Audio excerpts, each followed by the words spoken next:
माँ के जो भक्त हैं, जो उनका जो शरीर है उसको लेकर अपनी गोद में आज 34वां दिन है और आश्रम में आशुतोष अंबर जी जो है, जो महाराज हैं, वो लेकर लगातार बैठे हैं। पहली बार TV9 के कैमरे पर हमारे सवालों के जवाब देंगे। इससे पहले वो कभी भी मीडिया के सामने नहीं आए हैं। पहली बार वो TV9 के कैमरे पर सामने आए हैं और वो हमारे सभी सवालों के जवाब देने के लिए तैयार है। बात करते हैं, ये बताइए, आज 34वां दिन, अभी माँ की क्या स्थिति?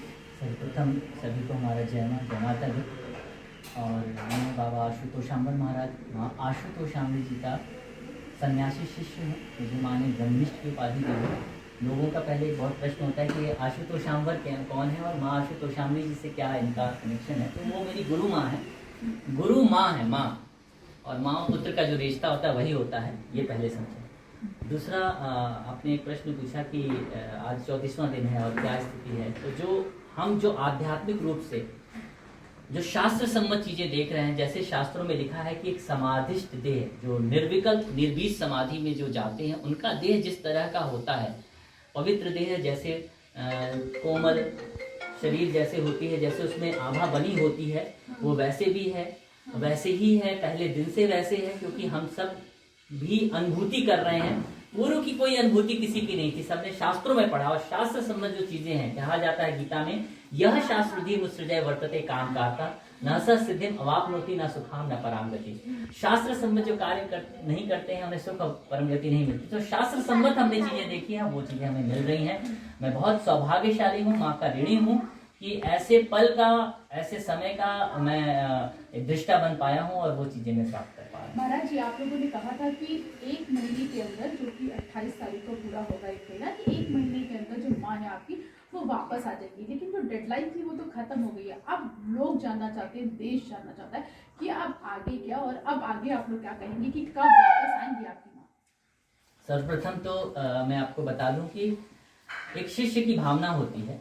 शिष्य हमेशा कहता है कि भाई मेरा ईश्वर तुरंत आ जाए, प्रकट हो जाए। एक शिष्य की प्रार्थना, एक शिष्य की पुकार, एक शिष्य का अधिकार समझ, और एक शिष्य का कर्तव्य होता है। कर्तव्य जहाँ होता है, जब अधिकार होता है, तो अधिकार में वो बहुत कुछ मांगता है, बहुत कुछ प्रार्थनाएं करता है, उसका है। जैसे महादेव बाबा ने अपना कहा कि मैं चाहता हूँ मास में 1 महीने के अंदर वो वापस आ जाए। सब ये कह रहे हैं, सब कह रहे हैं कि माँ अभी 2 दिन में वापस आ जाओ। ये तो शिष्य की प्रार्थना है, शिष्य अपने भाव वेग में कुछ भी कहता है। पर माँ का जो प्रत्यक्ष जो वर्डिंग थी, जो माँ आदेश देके गई, माँ ने कहा तुम्हारा कर्तव्य है मेरे शरीर की सुरक्षा रखना।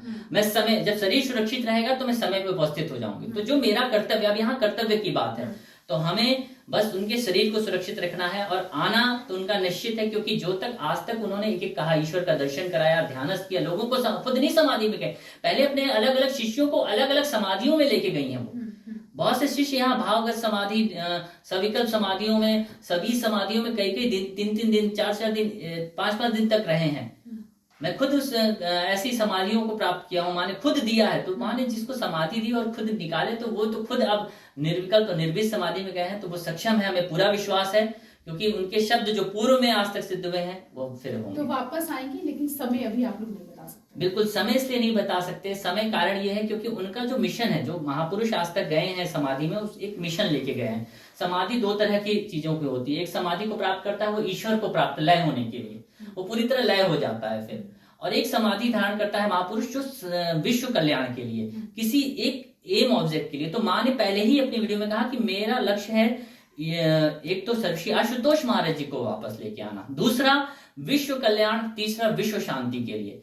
तो विश्व कल्याण, विश्व शांति मतलब हम समझ रहे हैं सौहार्द, आत्मीयता, जो वैमनस्य फैल चुका है, जहां मानव से घबरा रहा है, जहां सिर्फ अंधकार है, आज दुनिया विध्वंस की कगार पे है, उसको सही करना। तो जाहिर सी बात है, ये टास्क छोटा तो नहीं है। तो समय अगर थोड़ा लग रहा है, तो हम सभी देशवासियों से कहेंगे कि इस बात को समझते हुए, शास्त्र के इस प्रकल्प को समझते हुए, विधान को समझते हुए थोड़ी प्रतीक्षा करें।